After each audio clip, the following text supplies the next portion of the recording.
Trinidad and Tobago, the oil-rich powerhouse of the Caribbean, the nation that has the third most per capita in the Americas.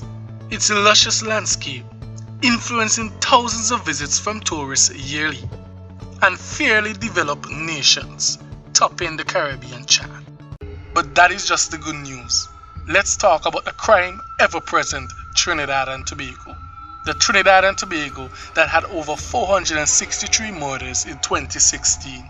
The Trinidad and Tobago that spent over $1.6 billion in crime prevention. As a result, endless curfews plague the land as many civilians encounter assaults on a regular basis. Nevertheless, there are many brave souls that fight back and let their voices be heard in the community, even though it means expressing it, whether physically or verbally, in hope of a brighter tomorrow. Despite the outrage, the citizens have accused the system of having a lot to do with what has been going on over the years, accusing the law enforcement with having their hands being dirty behind closed doors and triggering a lot of activity.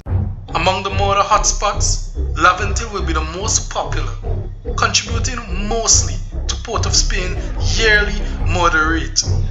Not forgetting places like Maracas, Beta, Queens Drive, Savannah, who have contributed a lot to the country's overall yearly murder rate.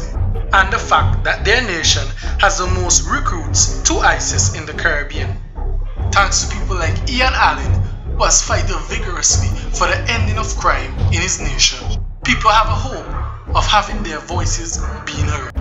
Despite the many crime and violence in Trinidad and Tobago, let's not take away the fact of their yearly tourist visits and carnival spirit that is indeed the best in the Caribbean, and the beauty of their beaches. And not to forget the pride that they hold as a nation for their national soccer team, the so-called Warriors, who had reached the 2006 World Cup, making them the smallest country to ever participate in, and also performing extremely well at the last World Cup qualifiers. The important question is, will Trinidad ever enter to the road of recovery? It's all left to the people, and it's all left to be seen. And that wraps up my video, Trinidad, the Caribbean bloodbath.